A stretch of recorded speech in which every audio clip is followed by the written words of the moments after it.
Bata pa lang si Clea ay alam na niya na isa siyang ampon. Maagang ipinaunawa ng mga magulang niya sa kanya na hindi siya totoong anak ng mga ito, ngunit ganun pa man ay tunay na anak ang turing ng mga ito sa kanya.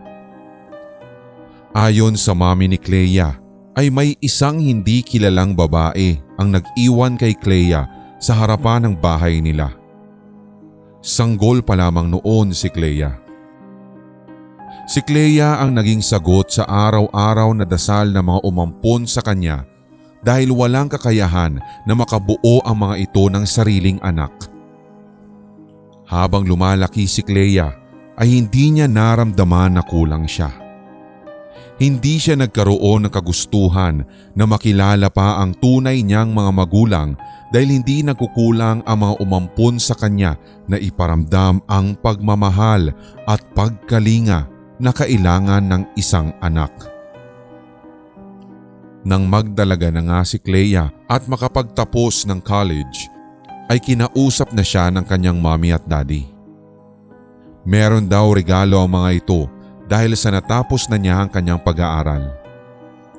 Laking gulat ni Clea nang sabihin ng daddy niya na matagal na palang pinapahanap ng mga ito ang totoo niyang mga magulang.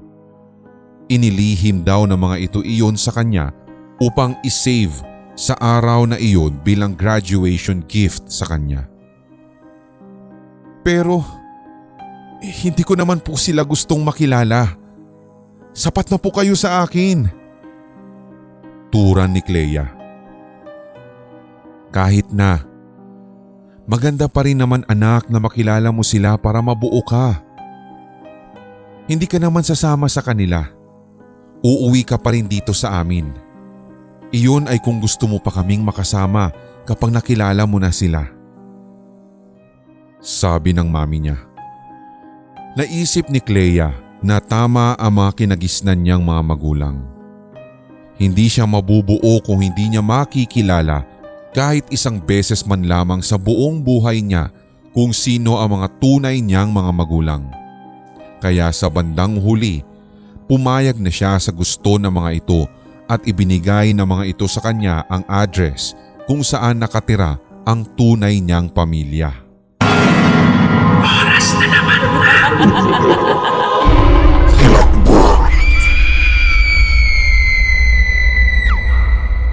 Malayo ang lugar na iyon. Kinailangan pang sumakay ni Clea ng eroplano upang mapuntahan ang totoo niyang mga magulang. Ang plano niya ay 1 linggo siyang mananatili roon at aalis din siya pagkatapos. Dinala si Clea ng address sa isang may kalakihang bahay na gawa sa kahoy ang dingding. Meron pa itong malawak na bakuran. Nang tumawag siya ng malakas mula sa labas, ay isang babae na nasa kanyang 40s ang lumabas at napansin agad ni Clea ang malaking pagkakahawig nito sa kanya. Doon ay nalaman niyang inaasahan pala siya ng mga ito, lalo ang kanyang pagdating sapagkat naiyak agad ito nang makita siya. Binuksan nito ang gate at mahigpit siyang niyakap. Naramdaman ni Clea ang lukso ng kanyang dugo na isang indikasyon na iyon nga ang nanay niya. Ang tunay niyang nanay. Panay ang hingi nito ng tawad sa kanya at nagawa lamang daw nito na ipamigay siya dahil sa hindi nito alam kung paano siya nito bubuhayin. Nang pumasok na si Clea sa bahay ay ipinakilala na siya ng nanay niya na si Amanda sa lolo at lola niya. May 2 rin siyang kapatid na mas bata sa kanya at parehas na lalaki. Sina Anjo at Gino. Maging ang tatay niya ay nakilala rin niya na si Kulas naman ang pangalan. Lahat ay maggiliw sa kanya. Naging mainit ang pag-welcome ng mga ito sa kanya. Naramdaman niya ang labis na pananabik ng mga ito sa kanya, lalo na ang nanay niya na simula nang dumating siya ay hindi na umalis sa tabi niya. Hindi maintindihan ni Clea kung bakit hindi ganoon katindi ang pagkasabik niya na kasama na niya ang tunay niyang pamilya. Dahil ba iyon sa wala naman talaga siyang plano na makilala mga ito at ang umampon lamang sa kanya ang nagtulak sa kanya na gawin iyon? Hindi niya alam. Dalawang palapag ang bahay ng pamilya ni Clea. Sa tingin niya ay maayos naman din ang mga buhay ng mga ito. Hindi sobrang yaman ngunit nakakaluwag-luwag kahit papaano. Natuwa si Clea nang malaman niya na may isang bakanteng kwarto sa itaas na nakalaan para sa kanya. Umaasa raw kasi ang mga ito na isang araw ay babalik siya. Kinagabihan, nakahiga na si Clea sa kama at hindi siya makatulog dahil sa namamahay siya. May kumatok sa pinto at nang kanya itong buksan ay naroroon si Amanda at may dalang isang baso ng gatas. "Alam ko na hindi ka makakatulog kaya pinagtimpla kita ng gatas. Anak, ito." Nakangiting wika ni Amanda. "Maraming salamat po, Mama." Nag-aalinlangan pang banggitin ni Clea ang huling salita. Iniwanan na siya nito matapos na maibigay ang isang baso ng gatas. Habang mainit-init pa ang gatas ay ininom na iyon ni Clea. Wala pa ngang isang minuto nun ay naramdaman na niya ang pamimigat ng talukap ng kanyang mga mata hanggang sa siya ay tuluyan ng makatulog. Kinabukasan ng umaga, nagising si Clea na sobrang sakit ng kanyang ulo. Pakiramdam nga niya ay binibiyak iyon. Napansin naman ni Amanda na hindi maganda ang pakiramdam nito at nang sabihin niya rito na masakit ang ulo niya ay may ibinigay itong gamot. Itabi na raw niya iyon upang sa tuwing masakit ang kanyang ulo ay meron siyang iinumin na gamot. Para bang alam nito na hindi iyon ang huling beses na mararamdaman niya iyon. Kinagabihan, muli siyang dinalhan ni Amanda ng gatas upang makatulog siya. Dahil alam ni Clea na epektibong pampatulog ang gatas ay walang pag-aalinlangan na ininom na naman niya iyon. At tulad nga nung unang gabi niya roon ay mabilis siyang nakatulog. Masakit na naman ang ulo ni Clea nang magising siya kaya uminom na siya ng gamot na ibinigay ni Amanda sa kanya. Matapos mag-almusal ay tinawagan niya ang kanyang pangalawang nanay at sinabi niya na mukhang okay naman ang buhay ng totoo niyang pamilya. Tinanong siya nito kung uuwi pa ba siya at ang sabi ni Clea ay uuwi pa rin siya. Sapat na sa kanya na nakilala at nakasama niya kahit sa maikling panahon ang tunay niyang pamilya. "Narinig ko ang sinabi mo sa kausap mo sa cellphone. Totoo ba? Hindi ka naman pala magtatagal dito?" Maluha-luhang tanong ni Amanda matapos na makipag-usap si Clea sa cellphone. "Opo. Sana po maintindihan ninyo na naroroon na po kasi yung buhay ko.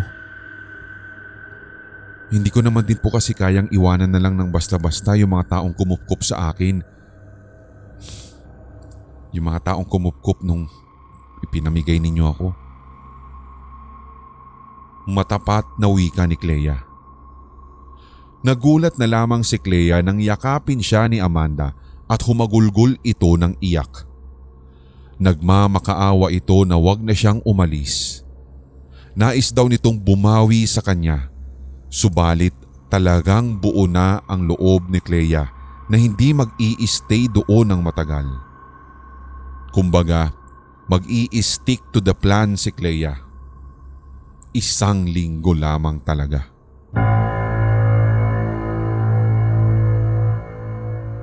Pagsapit ng gabi ay dinalhan muli ni Amanda ng gatas si Clea. Wala nang imik si Amanda At ang iniisip na lamang ni Clea ay sadyang nagtatampo ito sa kanya sapagkat hindi siya pumayag sa gusto nito na doon na lamang manatili sa bahay nila. Umupo si Clea sa gilid ng kama at ininom na naman ang gatas. Habang umiinom siya, doon ay may napansin siyang maliliit na butil na kulay puti sa ilalim ng baso.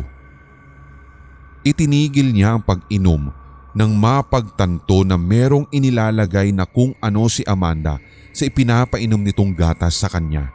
At yun pala ang dahilan kung bakit mabilis siyang nakakatulog.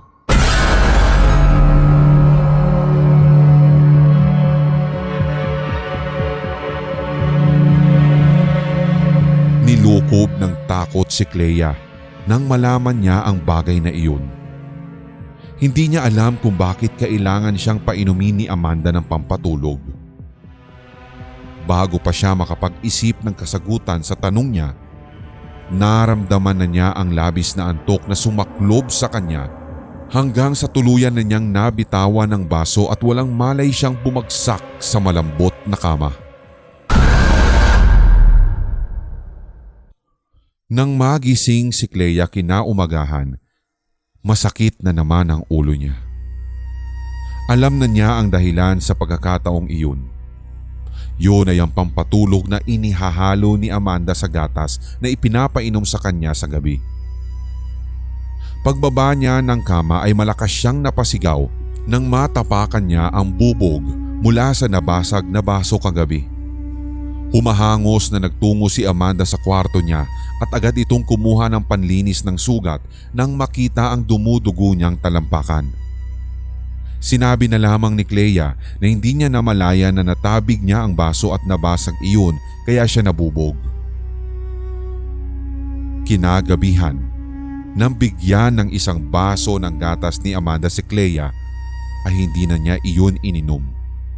Itinapon niya sa labas ng bintana ang gatas upang hindi magtaka si Amanda kapag nakita nito na may laman pa rin ang baso.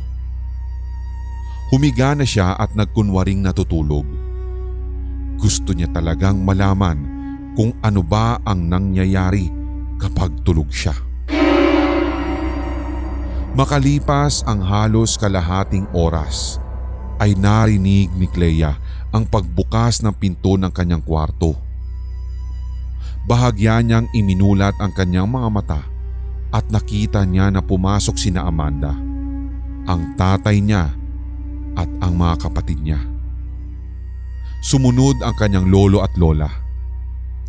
Lahat ay merong kandilang itim. Itinayo ng mga ito ang kandilang itim sa paligid ng kama niya at naghawak-hawak ng kamay ang mga ito. Nakaikot ang mga ito sa kanya. Umusal ng dasal ang mga ito. Salitang hindi niya maintindihan ngunit kung papakinggan ay parang Latin ang inuusal ng mga ito. Matagal na nagdasal ang buong pamilya niya. Maya-maya pa'y lumapit si Amanda sa kanya at may ibinulong ito sa kanya. Hindi niya pa rin naiintindihan ang mga sinasabi nito. Ang tanging naiintindihan lamang niya ay ang huling pangungusap na ibinulong nito.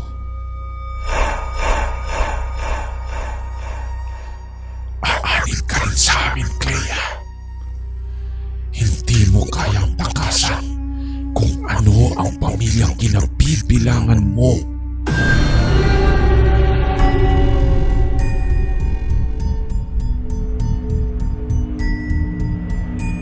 Bulong ni Amanda sa kanya at lumabas na ang mga ito nang sabay-sabay dala pa rin ang itim na kandila.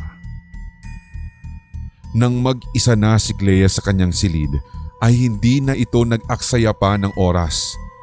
Mabilis siyang nag-impake ng mga damit. Siniguro niya na tulog na ang lahat ng mga tao sa bahay na iyon bago siya tuluyang pumuslit upang tumakas.